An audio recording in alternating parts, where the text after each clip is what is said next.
Hello, everybody. I hope you're all keeping well.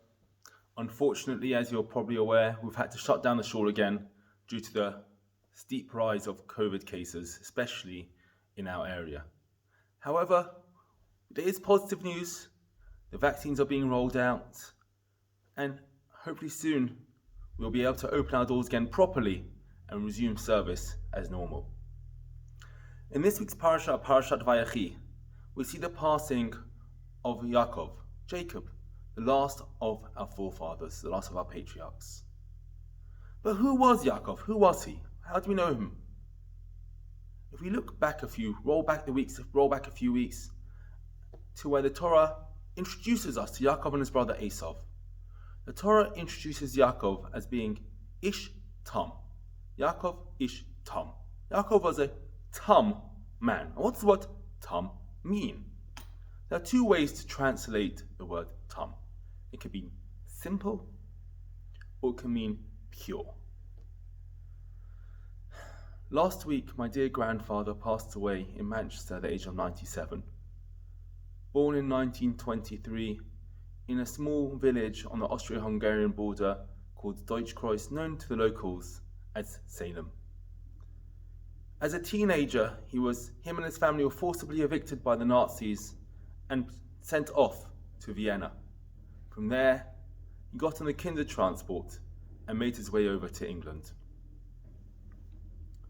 And many people who grew up in that era led a very simple life.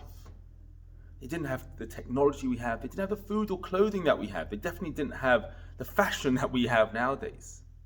It was a much simpler life. And for my grandfather, that was something he kept with him throughout his whole life. Simplicity throughout. The Mishnah in Avot tells us who is a rich person, and doesn't say someone's got lots of money in their bank account or CEO of a major company or corporation. No, not somebody who's doing well in the market or somebody who's got a big property portfolio. The Mishnah tells us in Avot, Ezihu Ashir Hasameach B'chelko. Who is a rich man? Who is a rich person? Somebody who is happy with what they have. Somebody who's happy with what's in front of them is wealthy beyond measure. They're not looking to get more money. They're not looking to get a better job. They're not looking to become higher up in the company they're in. They're happy with what they got. If that happens, yes, I'm sure it'll be nice. But it's not what they're looking for. Maybe some could say it's because they have a lack of ambition. To which I say no. And this brings me to my second point, the idea of purity. When we are born, God puts into us a beautiful, pure, clean soul. And this soul is striving to grow, to become better, always striving, always growing. And that it puts into each human being an innate desire to be better, to grow, to not be happy with where they are at the moment. For most, this desire gets lost with our own personal wants, our wants for money, our wants for honor. And we forget the truth. We lose sight of the real end goal of becoming a better human being, of getting closer to God.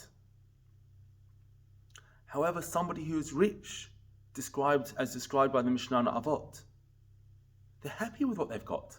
They're not looking to grow in those areas which most of us are. Instead, their decisions, what they do, is based on the purity of their souls. The simplicity leads to purity. And at the levaya of my grandfather, one point which really stuck out for me at the eulogies was that he was always the first person to come to shul in the mornings. Every single morning, he was the first person there every single day. It's easy to find excuses not to come to shul early or on time or even at all. I've got a family I need to look after. My kids want me. I'm busy. I've got a good job. I'm rushed. I can't make it. I'll come a bit late. You know what? I can catch up. He never found these excuses. Because he was happy with what he had. Because he knew he had everything he needed. And all his decisions were now based on the purity of his soul, wanting to get closer to God. It wasn't coming to shul early because it was a competition. It's coming to shul early because that's what I do. It was a simple, pure way of life. And that is who Yaakov, our forefather, was as well. It was a simple, pure way about him of life. That was embodied, if we look back again, when he crossed over the river to get these small jars. The Torah tells us he crossed over the river, he was left by himself, and the Medrash tells us he left some small jars there. Because he knew it was his. God gave me something, I need to look after it. Not there to throw around, it's mine, I need to look after it.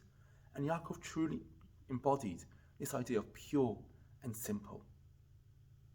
And so too my grandfather of blessed memory, he too embodied this beautiful idea of being simple and having that purity coming out at the same time.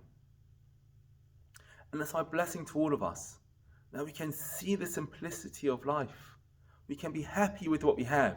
We can be rich people and really become pure because of that. Shabbat Shalom.